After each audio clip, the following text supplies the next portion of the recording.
Welcome to the podcast, Tyrone. How are you, mate? I'm doing very well, mate. Thanks. Hey, How thanks about for coming yourself? on. It's starting to warm up here in Australia, so I'm doing all right. I'm doing okay. The jumper's nearly coming off. Hey, but there's no jumpers where you live. Whereabouts are you, mate? I'm in Thailand. No, definitely Tha- no jumpers needed here. whereabouts in Thailand? In Pattaya, which is about a 1.5 hour drive from Bangkok. Oh, okay. Hey, Yeah, is that a bit of a it definitely is a party place. I think it's got a good name on going out and having fun, but it's also a really really impressive golfing destination. Actually, we've got about 40 golf courses within an hour's drive, which is 40 within an yeah, yeah, it's pretty awesome. Jesus, that's a lot.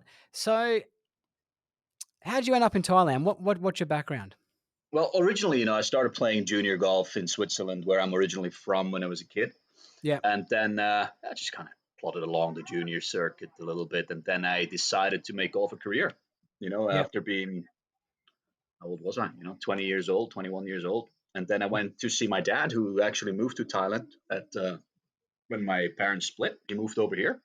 yeah. And I gave him a call and said, listen, Dad, I'd like to come full time to Thailand and work on my golf game, play on tour. And he said, yeah, cool. Why don't you come down? Came down, practiced, playing some local tournaments as an amateur, then turned pro, Yeah. and played on very early days of All Thailand Tour. Tried to qualify for the Asian Tour twice, slightly failed, and then kind of focused. Okay, listen, this is not paying for anything. It's just me Yeah. flying around and having a Yeah. good fun with the boys, but actually it cost me more money than I make. And then I switched to my Mm, mind to coaching because I always liked coaching. So it was always like a little bit of mm. a passion of mine compared to some of my mates. It's interesting that, isn't it? I was the same. I really enjoyed finding out the reason to why things were happening. Like Mhm. got me itchy about coaching as well. It was kind of like I was one of the guys, when you go out and play with them and I'd ask questions and talk to them and I'd explain to them why things are happening and they'd be like, I got no idea. I just talk to my coach about that stuff. You know, Yeah. I think that's kind of when you realize that the coach is coming out of you, hey? Yeah, definitely, definitely. I mean, it's just when I really think back on like very early days. It just all started with a guy, that I practice a lot with. Can you have a come quick look at? Then, just made a small little adjustment to just the top of his backswing. Felt like he needed to lay the club a little bit more off, Mm, and then just go from there. And he absolutely started flushing it, and he was like, "Fuck, that's great. yeah. Let's do some more." And that was like telling someone and helping someone really gave me almost more joy than me playing good golf, which is kind of like if you can't get down that coaching route and that feel every time with a student, I think it gets you really going, drives the passion. I kind of agree with you. Like I tried to play as well, but I didn't kind of saw the writing on the wall pretty early. Mm, I'm not the tallest guy and 255 meters, 260 yeah. meters are good, and I had friends of mine playing the Asian tour. Um, I remember the day. I'll never forget the day that I decided I didn't want to play anymore. I was playing golf with Adam Groom, who used to play in the Asian tour Yeah. at my old course at Eleonora, and we finished, and he just towed me up, right? And I felt like I played pretty good. Mm, And I was sitting there having a beer after it, and I said, I went home and I said to my girlfriend at the time, my now wife, I said, "That's it. I'm taking the job at Manly." Like I really, like it was that moment. I'll never forget it. Like I'm like, this guy. I think he might have finished 60th in the order of merit. Might have kept his card. Might have been one out. He was always yeah. around there, and I was like, "That's it. I'm out." I'm out. Yeah. It's not easy. It's not easy, right? No, it's definitely not. And I think one of the things that a lot of people don't realize, if you go and play, and I've had the chance to play with some really really good players, and little golf round with you, shooting 63, 62, and make it look like they're just walking the park, and you I go like, know. uh, okay, you shoot 68, or feel like you had a pretty good round, and it's like, oh my god, man, there's a massive gap, right? So it's just, Yeah, you play with them, and they shoot a little cheeky 60 or their backswing, and they've just made more birdies than I've made all year, in one yeah, round, and you're just like, "Oh god." yeah, exactly. It's all that. Hey, but you know what? You know what kind of intrigues me a little bit, and I have a real appreciation for people who a kind of multi-skilled. I saw a video of you. How many languages can you talk, Tyrone? How many languages can Yeah, you speak? well, we've got obviously the one I'm born with is which is Swiss German, and then the first language I learned is German. So now most people might get confused because well, it's both German. So Yeah. it's kind of everything in school in Switzerland is and in the TV even on the news is in High German. So the same way that Germans actually talk. But Mm, then when we talk with each other, it's Swiss German, which is basically just a very different dialect of the actual language. yeah. So the Germans don't really understand us if we talk in Swiss German. We understand everything they say, so which is kind of cool. Yeah. Yeah, Hey, and then but what from there, yeah, yeah, Thailand. Tell me, like, how you learned you made a commitment to do that. You can't just yes, speak the way that you speak without making a commitment, right? no. I mean, I think if you decide to move somewhere, where not your home, the very first thing you should be able to speak is the language. Mm, Right? And I feel like you can communicate with better, and especially being a coach, you're a communicator anyway, right? So if you can make it more easy for Thai people that might not be great at English, that you can actually coach them in Thai or explain them things in Thai, it makes the whole thing a lot easier for them. yeah, it's incredible. When I first heard you, like, I can classify myself as speaking a little bit of Indonesian, but, Mhm. the usual stuff. When I'm asking for something or when I when I pretty good, right? Yeah. Talking back to me in full Indonesian, and I go, "Oh, Jesus, sorry, mate. I just know a few." Uh, Thinking dialect right before we get into golf, Switzerland, about there. I spent a lot of time in India traveling, right? Like, a lot of time in India, yeah. non-golf related, bit based related, and there is, like, 60 forms of Hindi. Like, Mm. I was there talking to a guy in Varanasi from down Mumbai, and the Yeah. guy from Varanasi said to him, "You just have to talk to me in English. I can't understand a word you're saying." Like, literally said it to him. And I remember going, "Wow, that's crazy that it changed so much by the time I went down there."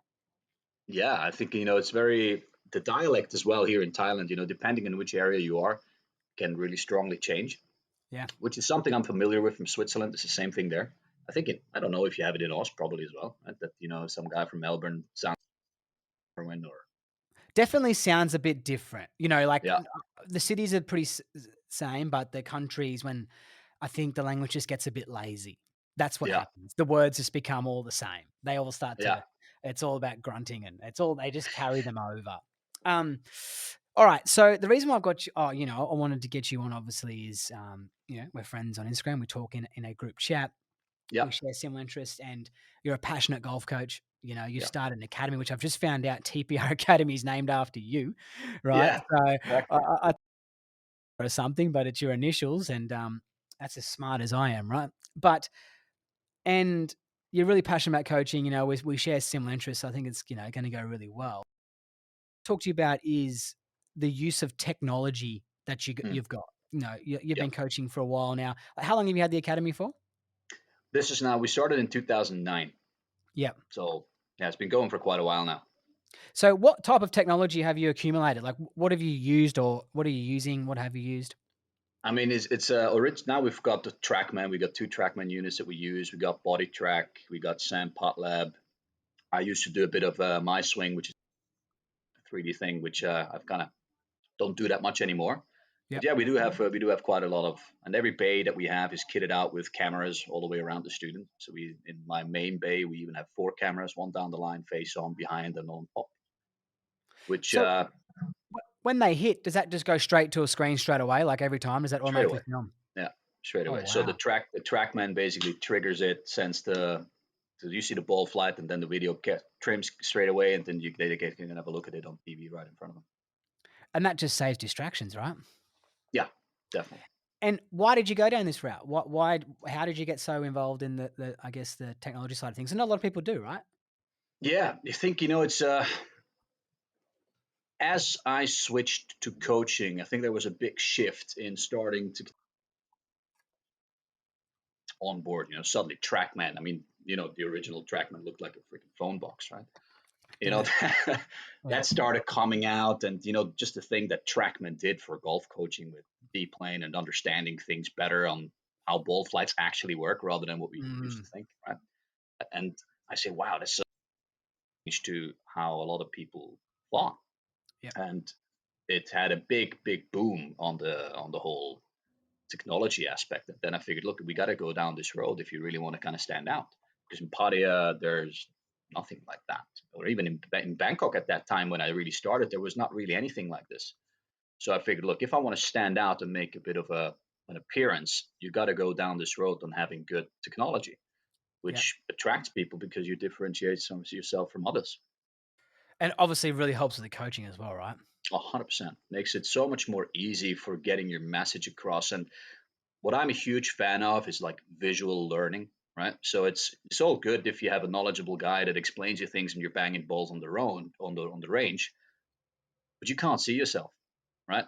So if you actually see the data on TrackMan, you see your ball flight, you see what your swing just did, suddenly everything the guy explains you goes like, oh, okay, oh wow, yeah. And your feels work into this a lot more quickly. So I think it's a huge improvement and massive Mm. change for And what I like about it as well, and I've spoken about it on this podcast as well, is you. Yeah. when you're working on a macro change, Mm. you can measure it and say to the student, "Hey, you're doing a pretty good job here, even though you're not getting face contact really well, but you're doing a Yeah. really good job. You're really shifting your pattern here." I wanna, I'm very interested in it and getting it myself. Like I do a lot of, I guess, pressure work, weight shift work. I've got my own little makeshift board that I use a Yeah. lot at home. You use Body Track. Can you explain to us what Yeah. Body Track is? Well, body track is actually a pressure mat that we put down on the floor where you stand on, and you see the student really sees where his balance is really about. So if you get it into a simple way, you can see whether your pressure is on the right, into your toes, into your heel, when you're setting up, and where your whole mass is actually moving in which direction in relation to the target line. Right. So it's a pretty cool tool that I use all the way down to potting as well. Ah, Sometimes. Yeah.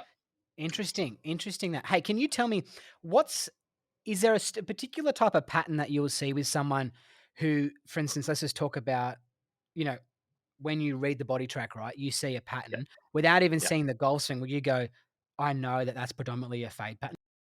Yeah. Pattern? Yeah. Yeah. Definitely. Yes. I mean, if we call it a little bit, I call it like a fish hook pattern. Yeah. If you see a guy, starts, most people that kind of come a little bit over the top, they do start tending a little bit more on their right side at setup. Yeah. And you can see, pressure's much more on the right. And then as they go up to the top, they get very toe bound into the top. Yeah. Yeah. Pressure increases on the toes. And then as they change direction, because they try to just spin as hard as they can, it starts traveling out towards the toes even more. Then Mm, they have to stall yeah. as they go through impact, and then it gets all ugly down there. The, But I, you definitely can see certain patterns yeah. with certain. I I I would definitely agree with that. Like I understand that pattern there. So what you're saying there is that the person who does the over the top, which we're all familiar with, right, is you see too much weight on the back foot, and then when they Yeah, take their back swing, the person who does have the over the top swing will often move out onto their toes, like on their especially their right toe, I should say, more that like I see that yeah, everywhere. more so the right toe in the beginning of the Yeah. downswing. And then that kind of at the same time, when you move onto your toe, you're gonna see the mass, everything drift over there. It's not just the actual feet movement, it's everything is moving over there, Everything goes which is there. gonna send the handle over and go across the ball, right? Yeah, Now, that is very good. So when you come across someone like that, what's the ideals that you will do on the body track? Where do you start to move their weight? yeah. I think with me, a lot of it in the beginning to get the message across. If the guy goes into your toes, you introduce the opposite, right? So if we Yeah. if we see, look, we're traveling this way now. It's mainly I focus a lot on the pelvis because the pelvis is a massive hub that creates mainly where your center where everything moves. So if I get him to feel like it's in his toes, sometimes I actually have him try to push off his right toe and feel the pelvis traveling back down towards his left heel. Right? So it feels like creating more forward bend as he shifts his. Then actually that keeps his pressure and the trace a lot more linear rather than spinning out and hooking to Yeah. the outside of his toes. Yeah. Yeah. I Yeah. I see where you're coming there. So tell me, what is like predominantly with a good player hops on the body track, what's Mhm. their setup look like within weight distribution? When you watch your good player, predominantly, let's say if we're talking about iron shots, right? Yeah, yeah, of is course. Sorry, yeah, iron shot. they're Let's talk about iron. usually a little bit more 50-50, or sometimes slightly a little bit more predominant in their lead side Yeah, I when would you have watch a thought good so. player on body track. And where the amateur goes the other way, right? You see the amateur is much more kind of sitting on his trail side, and very different there in setup.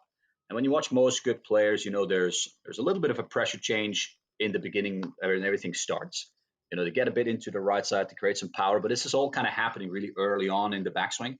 It's Mm. not like the old believe, okay, they're going all the way 90% or 100% into the right side at the top of their backswing. It's the main pressure shift is pretty much at the initiation of the backswing. So kind of like takeaway. And then from there, they actually recenter back to 50-50. So Yeah. at the top of their backswing, their weight distribution is pretty even on both feet. And then from there, they travel left in a pretty straightish line, which then obviously helps them to have the path of the club in a much better position. I think that's amazing that, right? And I think a lot of people don't, especially the recreational golfer or the amateur golfer listening to this, doesn't actually understand that. And that's why I think it gets a little bit dangerous in regards to, and I will recap what you just said about differentiating the backswing to the downswing, because Yeah.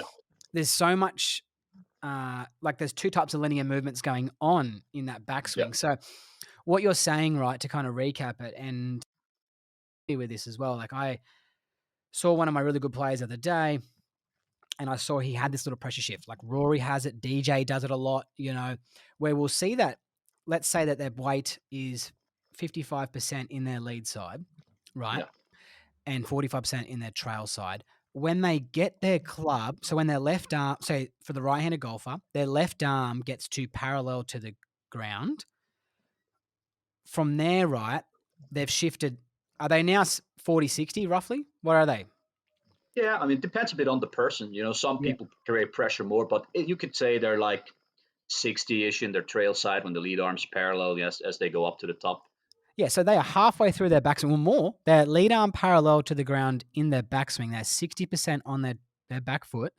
Yeah. By the time they get to the top, they're at 50%. Yes. Now that might be difficult to comprehend for people, right? Because Mm. so they have started their shift back to the target before they get to the top of the backswing. Yes, exactly. And I would say, if I see a 10 handicapper doing that, I say that's a good player thing. I say to you, like the drift, I call it a little bit of a drift at times is a Yeah. word that I Yeah. might The use. surf. Yeah, the surf's a good one. That's athletic motion, right? That's what they use a lot as well, right? So, and there's a lot of good things that have got to happen for that to happen. Is that Mm. you'd agree there, right? 100%. I think if you understand what recentering is all about and how you get your pressure back towards the target earlier, you might just need to help somebody of getting the club and the hands traveling a little better and understand a little bit more where the wrists and where the top of the feet while they Yeah. do that. Because I've seen good linear patterns and good weight shifts with the club completely out of position, right? Yeah. So, Okay. and then you just got to clean stuff there up so they understand, oh, I can actually do that. But then if I get my backswing cleaned up and my hands a little bit cleaned up in the club, it's suddenly a lot easier to deliver everything. So, Interesting. but Yeah. 100% correct there. Yeah. Yeah, and I guess one of my golden rules as well is that you can't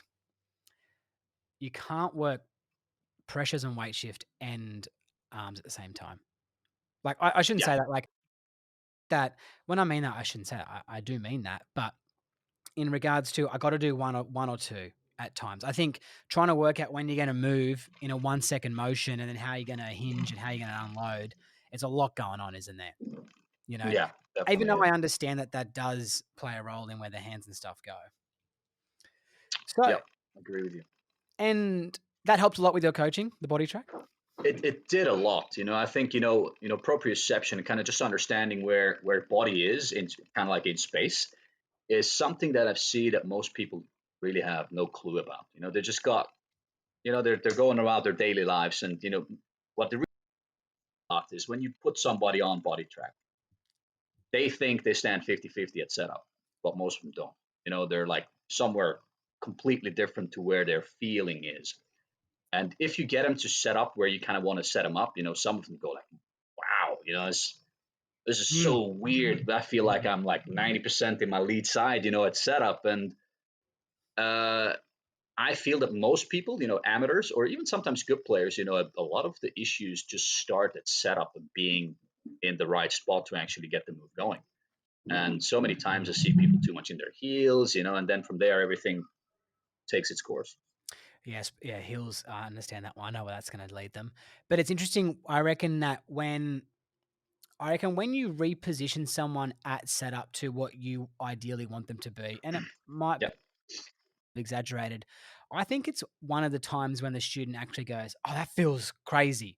Like you can shift someone a little bit into their lead side, and I even show them a photo, like straight away. I'll have the camera yeah, bit, and they'll feel like they're falling over, but they look at it and I always say to them, if you could show your wife this and you wouldn't even know, she wouldn't even know which side more the pressure's on. Do you know what yeah, I mean? Like that's how not obvious it is. yeah. So if someone is a slicer and they're listening to this right and they're falling on their back foot, what would you how would you tell them to position themselves at setup with their feet? I think one drill that really helps a lot of slicers is actually a little bit of a drill that I do on body track, where we basically get them all their weight is actually on their lead side, and I allow them to actually take the trail foot off and actually just on their tiptoes, Mm, right? So they're going to start pivoting a lot different and rotating into the backswing very, very differently. And then actually think, okay, now from there, just try to keep pressure there and feel a little bit more behind the golf ball. And then suddenly they're delivering the club way more into out mm, and suddenly start, drawing the ball a little bit. So that's a really good way of them understanding where the pelvis is orientated and how it's really going to affect your downswing pattern. yeah. Yeah. So like get a lot of weight in that left side, bring the right foot back and on the Yeah. toe. So you actually bring it back a little bit. So it's like that right Yeah. You bring it back. toe So basically would you almost look a little bit like a bowling guy, like oh with the yeah, I can trail see foot that. kind of back, and then from there, it's quite interesting how, because a lot of it is hand-eye coordination, right? And I Yeah. always say, look, most golfers, most of them, decent hand-eye coordination, I agree. right? Because you could see a guy that has a completely messed up pattern and pretty tragic golf swing, but he still kind of manages to make contact. You got to give the guy some credit because he's got pretty decent hands and good Mm, hand-eye yeah, coordination. So I if you can agree. get him into a spot where he needs to react more than think, Yeah. suddenly, the golf swing takes a very different course and think, oh, wow, that kind of and felt very different, so they see a pretty quick change sometimes just by doing a little bit of setup and drill changes there. So that process, right? So the student now is doing that drill and they're flushing it, right? I understand Yeah, what you're talking about because the right side of their body is now not spinning out in front of the ball, right? So like they're getting to stay on the inside and they just yeah, start and they love it. I got goosebumps and thinking about it, like turning someone from that slicer, slapping it on the toe, like just shit feeling to hitting that nice inside draw. yeah. And say, do I just stand like this all the time? Like, how does the transition? Because I think it's something we underestimate that we think that the student has to have their feet square. You know, I, Yeah. I think it's, I think when looking at alignments from down the line, we should be potentially looking more from the body alignments, not the feet alignments. Would you agree? To a degree, I think it again depends a bit on the player and on what they do. But I've quick little story. I've had this lady, she's like beginner lady, right? So she came in 36 handicap and kind Mm, of struggling with her game. And she would just, as we just kind of explained, everything would go into her right side. She would never really get back to the ball, spinny. So what I started doing with her is I took her ball and I moved it all the way up to her left toe with an iron. So like yeah, this massive gap in between, her club face, her setup, and the golf ball. And then I simply asked her, okay, let's get to the top here with you and do your old backswing. Do you think you have any chance of getting back to that golf ball? And yeah, she's good like, no, point. no, Yeah, no chance. I'm probably going to even miss the ball, right? He's like, good. So what we're going to do now is we're going to get you a little bit more centered. So you feel you're going to turn more on top of your left side. And do you feel at the top of the backswing that you could get to the golf ball now? And then she goes like, yeah, if I shift a little bit, then I feel like I move actually a little bit forward. I feel like I can get there. And okay. then I started letting her hit shots with this like a 5-inch gap between her club and Yes. the ball. And, a little bit more Normanish almost, right? Yeah, yeah, yeah, And then she started flushing it. She's like, yeah. wow. She goes like, what the heck is going on? I've Mm. never done this. And she asked me, well, my friends are probably going to take the piss if I move the ball up there and actually go play golf like that. And then I said, well, it doesn't really matter if you hit the golf ball good, isn't Doesn't matter if you're it? taking their money out of their wallet, right? They're not gonna take the piss any longer if you take their money, right? And it's she still does, like years later I've seen her again, and this is, how's the golf going? So she's playing off 15 now. Wow. And she says, and then I still do it. I still got that gap, and I love it because it got her just to do the right motions. It got her to shift all the things she didn't do before because she was so ball orientated, I call it. She never really got to move the body correctly. It's, very underestimated, like, you know, especially when you get to explain to someone the golf swing. Even for instance, I like to just explain it as a semicircle, right? To try and Yeah. explain the plane to the student. And, if I put the ball here, what do you think is gonna happen? I put the ball Mm. here, what do you think is gonna happen? And what you've essentially done there as well is, I think, say if someone does X by 20 degrees too much, right? Yeah. I want them to feel like they're doing Y 40 degrees in the opposite. So Yes. to try and find the happy medium. So you've actually got to double down on the difference as well. Mm. And I think at times, like, if it's working, it's working. Just keep it going. Like there's lots of funky stuff that we see on TV. Who's to say that Scotty Scheffler's coach didn't tell him that maybe just drag his foot for a few drills and now he just drags his foot, or Yeah. Exactly. Haravana does the same thing, or someone hovers their club like a DJ over the ball. Like, probably tried it, potentially could have tried it as a drill and thought this bloody works well, you Yeah, know? yeah. I think Tommy Fleetwood's another one down. I've seen Mm. him talk about why he's got his hold off finishes. Just look because he would always get a bit flippy and overdraw the ball back in the day, and he said what his coach and him did. They started doing punch shots, with that hold off sawed off finish of Mm. his, and then he's like, man, I'm freaking flushing. Yeah. I was like, and then I just keep doing that, and as you can see it. And now he's one of the guys that a lot of people look at when they want to see how a good golf swing functions. His coach should have said to him, then let's go to the putting green for the rest of your life. Yeah, Still needs to go to the putting green because the guy's never won in America. How crazy is that, right? it's insane. I think the guy's such a good ball striker, and short game's good. I've watched him when he was here in Bangkok. I was impressed. And this was quite a while ago. But I was impressed with his game, and I think this guy's gonna figure a lot. And you see in the U.S. and he's been close in some of the majors and kind of scratching the surface. But yeah, I think it's all how you handle your emotions when it comes down day four, right? Or Yeah, day it's three if crazy. you live now. It's crazy. Yeah, exactly. I just watched that this morning. It's crazy in regards to, like, there's so much more to playing good golf than hitting it well. Oh yeah, wow. It's I think what I like about this whole thing is I sometimes feel we're just scratching the surface of certain things because there's Yeah, so much more to it. How your brain functions, how your whole it can affect your game, right? I mean, yeah. you've probably been there. You woke up and you had a tournament going, and you felt absolutely terrible. You said, oh my god, I'm going to go to the golf course and this is not going to be any good. And then it kind of changes throughout the day. I think, and if Mm. that can really influence your performance to such a degree. So I think there's so many more things that we can learn and discover, over the next couple of years. I think. And I think people from a recreational level as well don't even understand how much that affects their golf game as well. Yeah. Like, for me, like, the example I use is, whenever I was playing and I needed to make money to get home because I had no money, Mhm. I would never play well. And if I won the week before and I had enough money, the next week I'd go, "Oh, it's okay. I don't need to win this week." And I'd actually might win or come second. Like, it was Yeah. amazing just how it worked.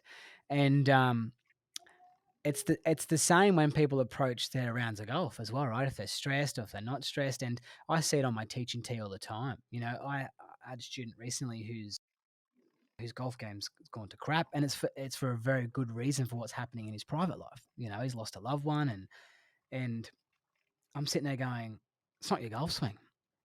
Mm. You're going through some trauma, and it's a lot more to it. And Yes. even like when I saw Cam Smith, you know, playing under that type of pressure at the end of the PGA Tour when everyone's just hounding him about live, and he still kept playing well. Oh yeah. That spun me out. Like that Oh yeah. amount of pressure. Someone leaves me a nasty comment on Instagram, I can't play good golf. And that guy that guy's going hard, and still Yeah. playing well. It's You know what I crazy. think is with Cam, right?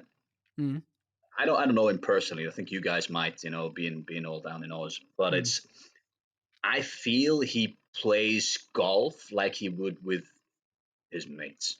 mm, Do you know what I mean? It's like what we talked about earlier, like how these players perform really well where they just kind of go out for like a regular round.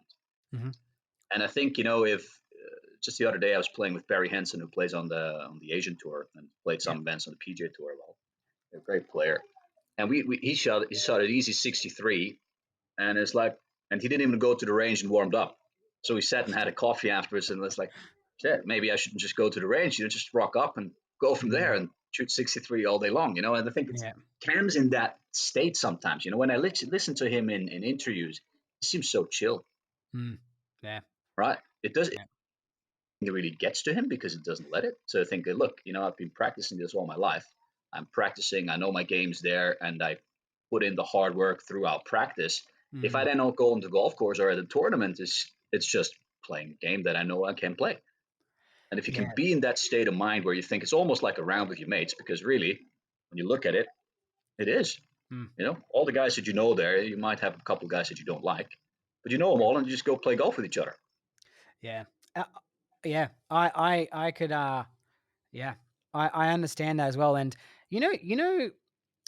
I find the players on the tour who play well are people who have a life outside of golf, you know, and what I mean by that is, like, Cam's you speak to his coach, Grant, and I say, "Oh, what's going on with Cam?" Or, like, not me personally, but, like, you hear people say, like, "What's going on with Cam?" He's actually coming on the podcast, but Yeah, and you say he goes, "Oh, all he do is keep sending me pictures of his fish that he's catching."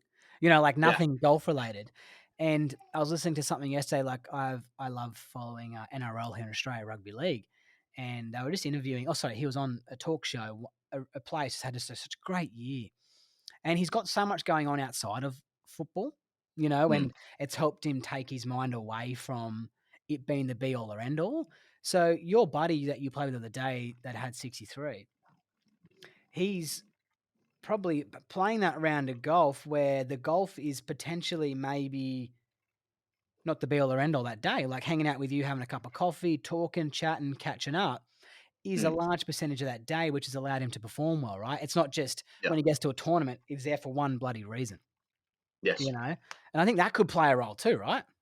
Huge, huge. I think it's if you watch, and I think you and me as well, or everybody that's played golf and plays at a good elite level, I would say, we've been there where we played golf and everything was so easy. And every time I think back on those good rounds that I had, is like I've never thought too much about what's going to happen, what I'm going to shoot, what if I don't make the cut, da da da da da. It was just like in the Mm, zone. You hit your shot, you accept the outcome no matter what. Even in good rounds, you hit crappy shots, but you just get on with it, mm, and then you chip it close, make the putt, right? So it's if you're in that state of mind more often because you do not let pressure or surroundings, the tournament, that's there, put you down into this rabbit hole of thinking, I got to do it well now. I got to perform now. If you just kind of stay relaxed and you just get on with your day, and you can manage those emotions really well, I think you're going to play so much better. But it's much easier said than done, as we are proof from it. yeah, I think the golfer, like I've had a few physios and strength and conditioning coaches, who I speak to regularly, and I've got I like to go to the gym, and so I know you do too, and I have a keen interest in that. I think the player is just better suited to get their like even the recreational golf. Try and get your body ready for the first tee shot. Yeah, Like it's like trying to do some study before walking into an exam. There's no point. Yeah, you're not going to really find anything out there. If you go to the range, just try and get the middle of the club face on the ball. Just try. If you're going to chip, just hit a high chip shot, a low chip shot, whatever you need. yeah, And get your body ready. yeah, 100%. I think how many times have you heard? I think it's actually Greg Norman or anyone else have talked about where they went to the range and they just couldn't they felt like I can't do anything today Mm. and feel like I'm swinging it terrible. So they just look at their range session as a bit of a warm up, and they go to the round and play really well. So Yeah. it's like it's all how you perceive and how you take things on board that kind of put your performance down to the test in the end. Yeah, and I think a lot of stories around that, isn't it? Around the warm up, Tiger's dad would say something like, "If you had a good warm up, he'd say it doesn't matter. If you had a bad Mm, warm up, he'd say it doesn't matter." Just to kind yeah, of make sure, like, you had a good warm up, but you don't just go. I've heard it go the opposite way for him at times, where he's absolutely just flushed at the warm up, taking signs out, putting holes in umbrellas all the way up, putting the ball wherever he wants, and then you get to the first. I'm on today, so it doesn't matter. yeah, You sure. know? I mean, I think it's all how you manage your expectations, right? If you go to the range before thing and you're absolutely flushing it on the range, you're gonna go like, oh man, you know, I've got this down today, and then every shot that you think you got this down today, if you hit a good one, everything's there. Then suddenly hit Mm, a bit of an iffy one, comes a bit off the toe, and so oh man, and then you start worrying, and then it kind of trickles on from there. yeah. Hey, can you share with us a little bit about Putt Lab? Do you still use that much today? Yeah, Sam Potlab. Yeah, Sand Putt Lab. What I what is it? It's Sam Potlab that I use, and for a lot of people that don't or never heard about it, as I always call it, like it's the trackman for your putting. Right? It gives you a lot of the data that you kind of would get about your golf club, your path, your face, and if you're swinging up or down, or and where you're hitting it on the face, your putter. And I think it's again down to a the graphics sometimes when you look at it with a student can be a bit confusing for them. So you got to kind of dial it down and say, look, this is just kind of like how your putter is moving, and this is the cause and effect that it's going to do to the ball. That's why you're rolling the ball a certain way. That's why I feel like the ball kind of skits a little bit more off the face because you're slightly hitting down. There's too much loft on the putter. They can suddenly start seeing that again, and then it's a lot easier for them to understand why we're doing a certain drill and why we're having them to change their setup a little bit so they can understand. Okay, so if I do this, it'll affect my passion. Yeah. Then they can commit to it more. Eh? Would you say that? So what that reads, right? So you got your putter there. The average putter, if I'm not mistaken, I'm more of a swing coach definitely than a putting coach, but is 3.75 degrees aloft. Is that correct? Yeah, it depends on the brand. I think Ping's doing a 3.5. Yeah. No, 4 actually. Ping's got 4 on it standard. Then they go all the way down to like 3. So if you would kind of average it out, it's probably going to be 3.75. So do you see a pattern amongst a golfer who is in trouble? So say a golfer who is struggling with their distance control, not talking about technique at all, but talking about the conditions of the putter at impact. Do you see Yeah. anything consistent there? I think the biggest contributor to a lot of people that struggle with their speed control is their tempo and their swing length. Right. So it's like if Okay. you what I see a lot is people are so focused they hear, oh, you got to have a smooth stroke, right? So Mm, they sit there, whether watch their putter more than they actually watch the hole, or try to mitch so that yeah. they're looking at their putter going back and they try to make smooth backswing, and then they're like 8 feet from the hole, their backswing's way too long, and then suddenly they're saying, oh, this is all traveling a bit slow. They react, they smash it past the hole, or the other way around where everything's too slow going back, and then they can't really find the tempo coming back down. So what I do a lot with them is I put a metronome down on the floor, Yes. like a 2-to-1 ratio backswing to forward swing, and I have them just listen to that beep for a bit, and this okay. Now try to match the top of your backswing to impact with those two beeps, and then they go, oh wow, that feels like I'm going back and forth like so fast. But then you give them a bit of time, and then they start actually understanding that if they want to control that, it's a lot easierly done with good posture, good setup, and kind of understanding the main mechanics of a putting stroke. Because in my opinion, putting is 90%. I agree. Well, the putter's Yeah, only traveling not very far at all, right? no, it does not. So, so what you're telling us is that tempo is the biggest contributor to poor putting that you see on the putt lab. Yeah, yeah, 100%. I mean, if you're really struggling with distance control, this is something I always look at first. Yeah, and so 2 to 1. So what you're saying there, so the backswing is twice as slow as the forward stroke to impact. Exactly, To exactly. impact, right? So Yeah. back just impact, not including past impact. Now, what about the conditions of the putter at impact? Are you looking to try and return the putter back just to its original starting position? Like, should the student be wanting to have the same loft that we mentioned?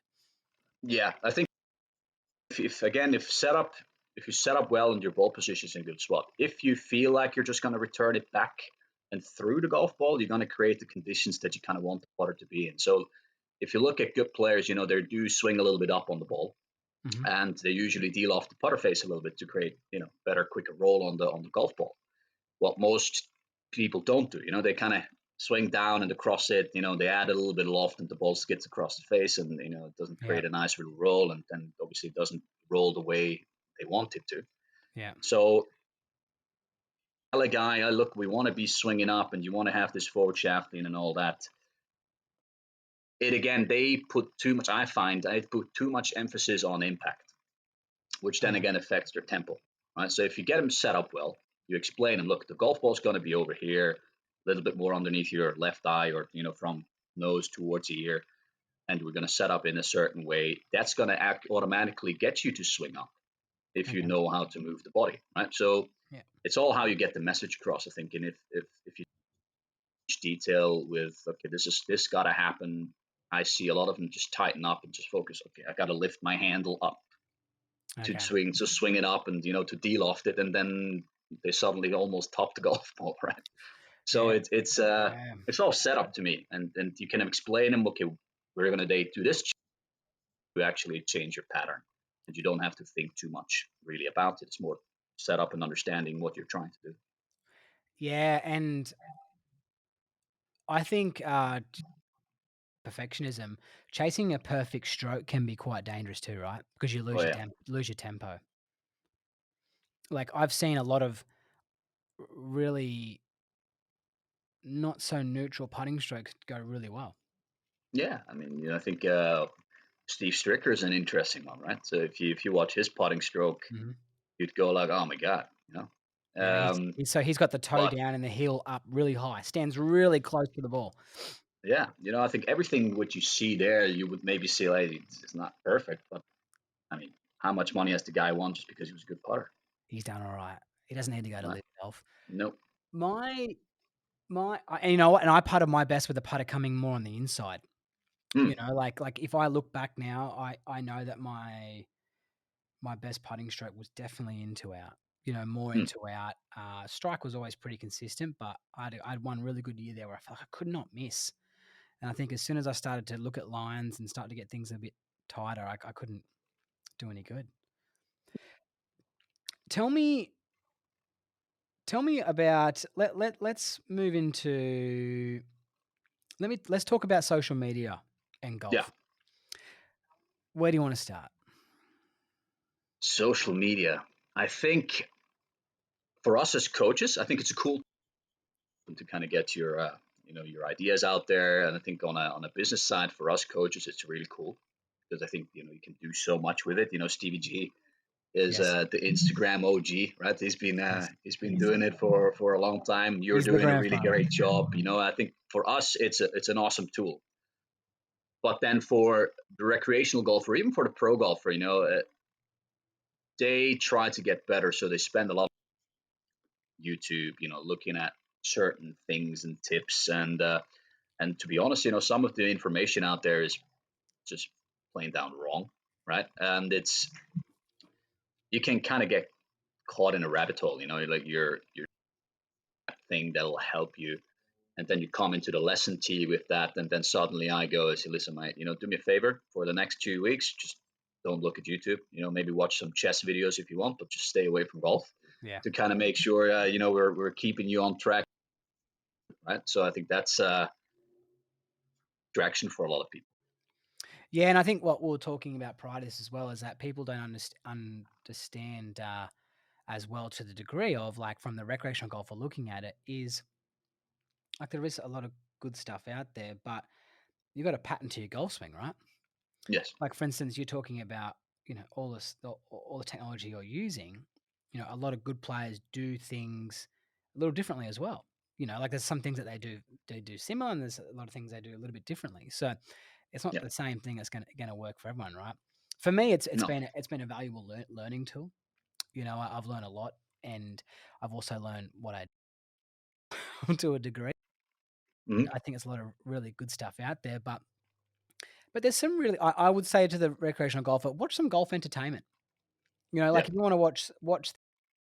Even I like a bit of Rick Shields. If I'm flicking through YouTube, my wife says on the TV, she goes, "Why don't you just put Rick Shields on?" Like she doesn't even play golf. I think it's It's the great. beard, man. It's the beard. It does. He is. He's a nice man.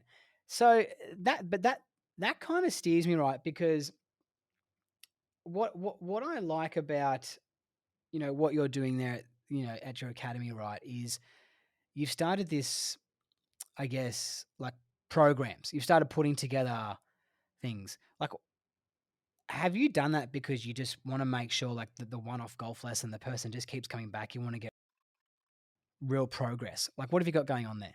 Yeah, I think as you just mentioned, as we just introduced like a long term subscription thing that goes from 6 months or to 12 months. There's different levels to it. There's like a basic, then there's an advanced, and there's a tour, which I call it. Yeah, But what I found is, most people they come on for a one off lesson and they think, I'm going to go in there, information I need, and then I'm going to go out and shoot the best round of my life. It just simply doesn't work that way. They have to understand. Look, you come in. It's a long term process of you, first of all, kind of understanding what we're really talking about. That usually kind of happens pretty quick. I think people kind of get why and it makes sense to them. But then to get your body and your patterns to start changing in the way that you need definitely does take time. And I think if you don't give yourself the time and if you have the wrong how fast that should happen, it's a back and forth for way too long. Kind of jump in and out of your old pattern and try to change, then it doesn't work, and then you give up on it, and then eventually you come back again. So yeah, you're like in this labyrinth, running around in this maze. And if you understand from the beginning, look, we're here to do, you'll see so much better and quicker changes because you committed and you got your thought process very, very different. yeah, yeah. And so you're basically just but you're trying to shift a whole person's golf game. Like you're not just doing Yeah, swing mechanic stuff, right? Like I, I don't know what you think, but I think that the actual golf technique side of golf is like yeah, 30%. I agree with you. Yeah, It's like as you have all this information on social media and on us. I mean, if you carried me, sit down at the table or Marion MM and we're having a chat or even in our chat group, what do we talk? Mainly golf swing, right? It's but it does not amount to that much to become a good golfer. There's so many more things to it. And that's what I'm doing as well, right? If you get somebody to swing it well a certain way that works for him, then we approach practice routine, we approach his thought process on the golf course, and then it's a total development of everything. yeah. There's so much to learn going out on the golf course with a student, isn't it? Yeah, Like just some of them, like I've often said to like with myself, a little bit time poor at times, but mm, I would say I go out in the course with a student when I see that they're just flushing it on the range and they're not going well on yeah, the course, and I go out there with them, and they do things that completely surprise you. It's hundred like percent. just choices and decisions they make and where they're aiming. Like I was just caught up with a student and we ran down to the 10th tee to watch him play 6 holes of an afternoon. I nearly Yeah, spat out my protein bar that I was trying to scoff down. I was like, I won't say his name, but I said, "Where are you aiming?" I was like, "Those poor children in that pool over there having a swim." I was like, "Mate," I nearly coughed up, like approach here. And in saying that, right, we've done that now. We coach regularly. We have done that now 4 weeks in a row, and mm, he has had his 4 best rounds in a row. sweet, So very very be it cool. one was Saturday, Sunday. It wasn't all weekends. I think he had one weekend off, but there's a lot to learn out there on the course, isn't there? Yeah, 100%. I think if I go for a playing lesson, even with good players, I mean, you go down and I have this, this girl that I coached. He plays on the LET now, and we first time we went out and we went to the LPGA Q school together, and we've looked at just stuff where just course strategy. I mean, she aims it at the pin, for example, right? Yep. And you go like, well, have you thought of where the pin is? And then she goes like, yeah, but I feel like I'm striking it well enough. I'm gonna hit it pretty close to the flag. I'm like, okay. So she goes, and let's say the pin's tucked to the right, and there's bunker up front protecting that right side of the green. And the green also is narrower on that side, for example. So she flushes it right at the pin, flies it a bit too far over the green, goes down, needs to chip back up, and we found out their short game needed the most work out. Yeah. So you hit that shot, but you're just aiming right 5 yards right left of. You're all right. You're putting. And she goes like, oh yeah. Like just so small changes of how Yeah. you try to go around and manage your course Yeah. is huge. Even with good players, they're sometimes not very good at it. Yeah. No, and sometimes you just need to be someone like a good player doesn't get told by anyone else when they're playing golf. Like a Yeah. 20 handicapper might play with a 12 handicapper and they can give them some advice, where Yes. a good player is not really getting told a lot of the time on that kind of decisions to make. Hmm. And I think people even, I've said it a few times as well, is that people forget how good Tiger was. Like Tiger, if the ball was 15 feet left to the flag, I'm telling you, Tiger was aiming there. You know Yeah. what I mean? Like Yeah. if he was 8 feet deep of a pin because of the front trap, he didn't hit it 8 feet long. He hit it exactly where he wanted that ball to go. Yeah. And yeah, that course management, that strategy is I think it's very underestimated. And you know what? Like you're coaching and I'm coaching because we were good at golf. Yeah. And then we got into swing mechanic stuff, right? So we need to share our knowledge out there that we're good at golf. We need to teach people how to be good at golf too. Yes. I Exactly. was by far nowhere near the best ball striker on tour. I was Yeah. nowhere near it. In fact, I was a lot near the bottom. Hmm. you know, but I count myself to that same. I remember one time I finished a tournament down in Victoria and I played quite well, right? And I think I finished top 10. It was a good result for me, Hmm? right? I've made the cut, finished top 10.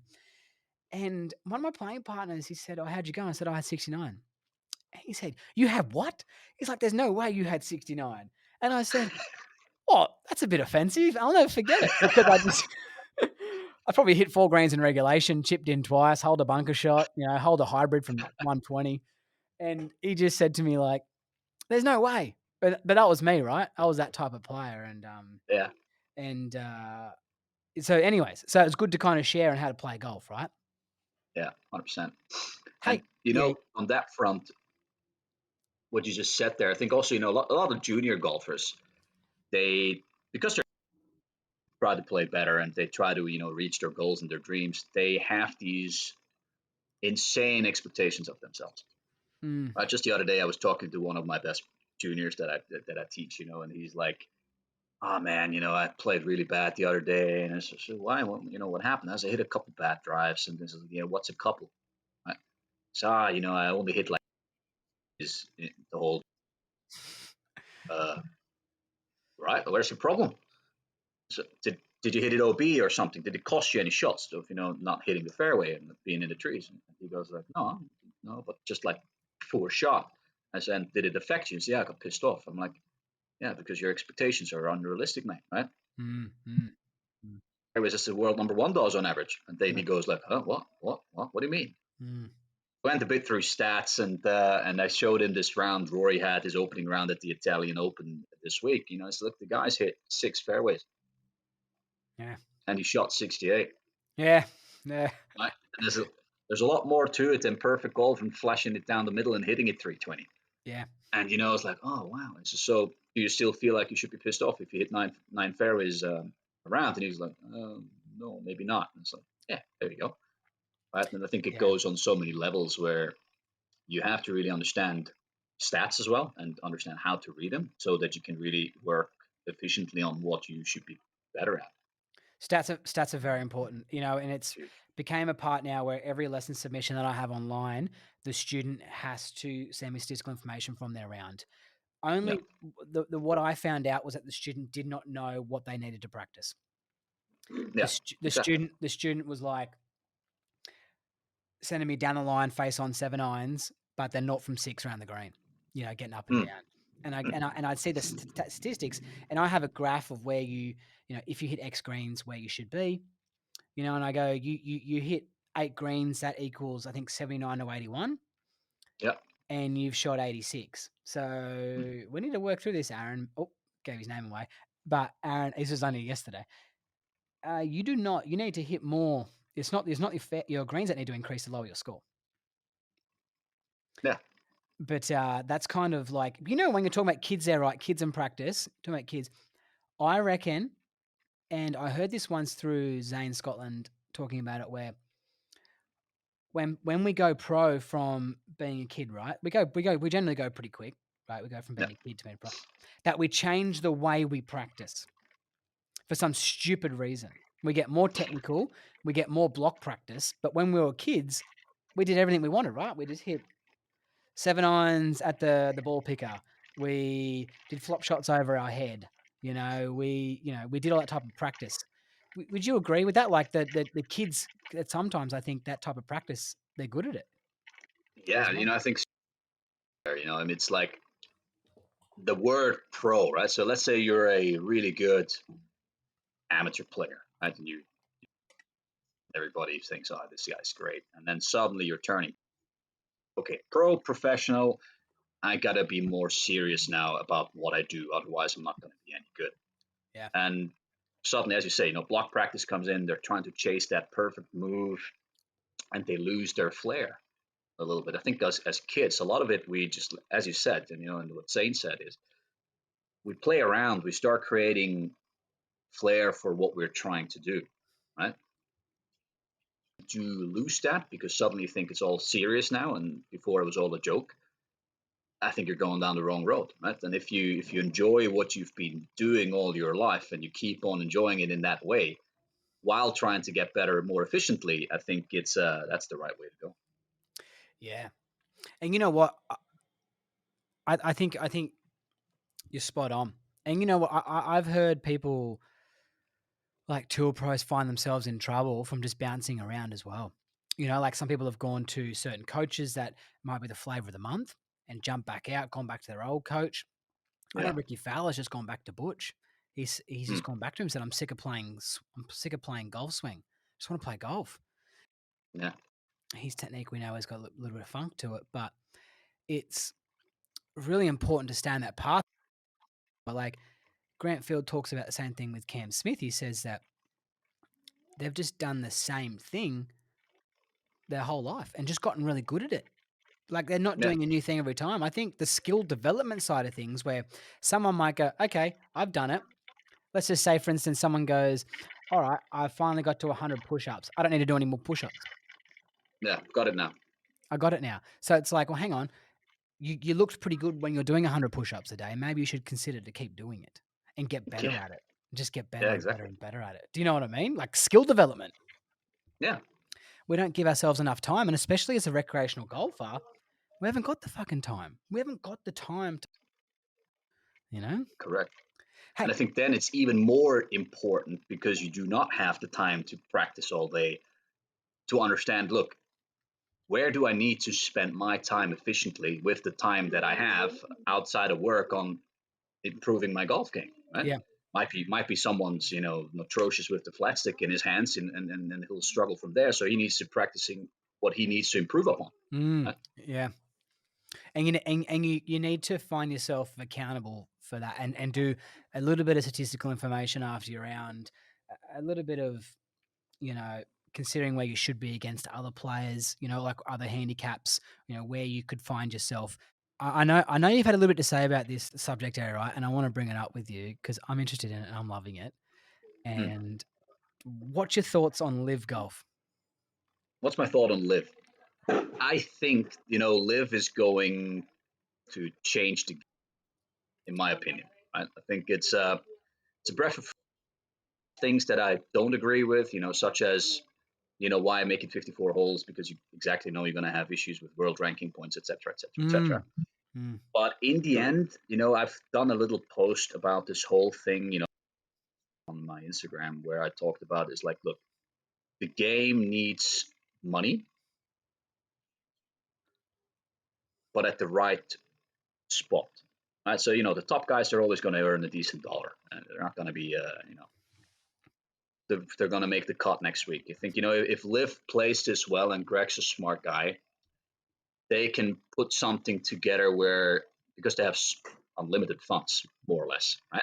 Yes. They can go like, okay, we have the top tier guys. They earn 4 million for a win, and then make feeder tours down. Start making Q schools to Live, and actually have little sub tours where the money's still good.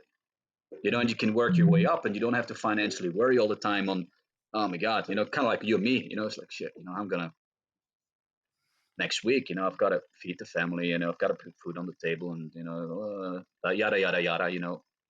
And if we can change that and give more opportunity to some people that are really good players, but they just haven't had it going their way, to support them and think, look, I can keep this going for a little bit more. You'll see more competition and more variety to the game for sure. Yeah. And I have heard they're pumping some money into the Asian tour, though, right? They have, yeah. I've went down to Black Mountain where they played this, the international series of the Asian Tour. FIFA Lapakti, who's going to Arizona State this year and plays the junior, this week. So we went down there, and it's like, man, it's like, there's a whole different vibe to an Asian Tour. You can see people, there's more money there suddenly. The whole atmosphere is just changing. There's the range buildings, the stages that they put up is like, I say, wow, this is good. It's a good change for the game. It makes the tournament so much more interesting, and there's a different vibe to everybody, and they're enjoying themselves more. I think it's a good way of going. Why do you think people are against live golf? I think because they're kind of stuck a little bit in the way it's been for so long, right? So I think I would call myself a little bit of a traditionalist. I like Hmm. the history of golf and all stuff, and I think everybody of us coaches do. Hmm. But sometimes it's of some fresh air and a bit of a change. And I think some people just don't like that. They think, oh well, it should be like this. It's always been like this, and that's why it should never change. Hmm. At the whole format of 54 holes, I think that's a good thing if you make a cut at some point. I think there should be really a cut, because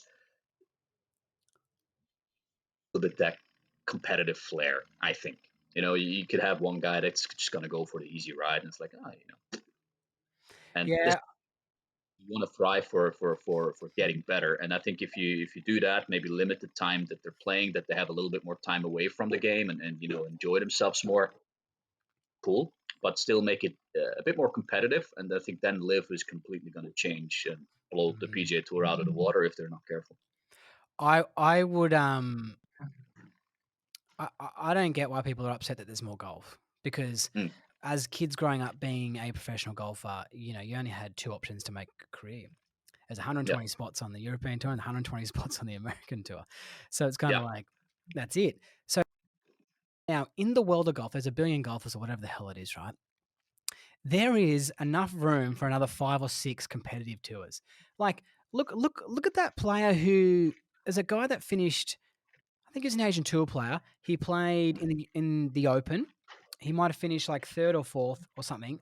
Got a start in America and won his first start. yeah, Like, yeah, there are so many golfers out there that just need to get a break and live opening money up through the Asian tour. My friend Travis Smythe, who was on the podcast, yeah, he won more money. He won more money that week than he's won in his last 5 years on tour. Like Peter Hewline in his team hold a putt in the last for an extra 150 grand. That's all that's more than Travis has earned, and Travis is like 700th in the world. So he's no slouch. You know what I mean? yeah, And people often think as well, like on the PGA Tour, I'm going a bit of a rant here, but my friend Brett Druitt, who plays on there, he lost his mm, card. He has to travel around to 40 odd events or whatever. He only made $200,000. Like, yeah, the PGA Tour, I've got to at least give people money for starting, I think, yeah, because I think they've got to give them money for having a start. If you miss a cut, I think you should get a little bit of pay. I know that seems a bit crazy, but and you look at the tours below. I saw a guy won this tour event and he won $7,500. And he goes, "I'm so glad I won this because I can pay for my tour school next week." The guy Hmm. finished a 4-round tour event at 20 odd under par. Like this guy can play. Yeah. And I think he won by one to like 6 other guys. So there's lots of guys out there that are just trying hard to get a start. And as you say, if they can just feed these, like if the web.com tour guys can get more money, if the Asian tour guys can get more money, the Indian tour guys can get more money, it'd be good just to have them being supported, right? Yeah, 100%. I think it's and then they just suddenly out of nowhere cough up 120 million extra, where before they go like, no, no, as we have, and then suddenly Live comes along, and then suddenly there's so much more money that they can develop and move into the game. I think even just the Corn Ferry Tour, it's gotten a lot better over the years, but Corn Ferry Tour is also tough. If you There's have a no money. couple, just nothing. You're just gonna go like, you look at James Hahn. I remember I think it was his first PGA Tour win when he was talking about, I can imagine, just a couple of like a year back, I was working selling shoes, to kind of help myself to keep playing. Yeah. And I don't know any other professional Mm. that has people devoting their lives to that has as little support financially. If you're a basketball player and you're good at it and you're at the top level, which the PGA Tour is, you don't have to worry about money anymore.